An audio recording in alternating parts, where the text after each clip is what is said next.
ஒரு சிறிய கிராமத்தில் சிவபதி என்ற சிறுவன் இருந்தான். அவன் வயது 13.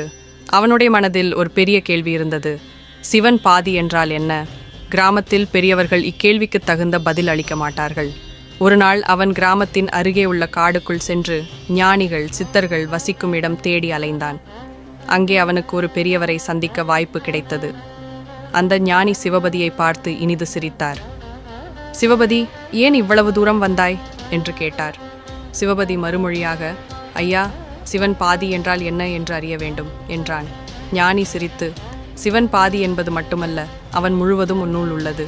சிவன் பாதி என்பது வாழ்க்கையின் அர்த்தம். உனது மனமும் கருணையும் கூடும் போது நீயும் சிவனின் பாதி ஆகிவிடுவாய் என்று கூறினார். சிவபதிக்கு இதை புரிந்து கொள்ள சிறிது நேரம் எடுத்துக்கொண்டான்.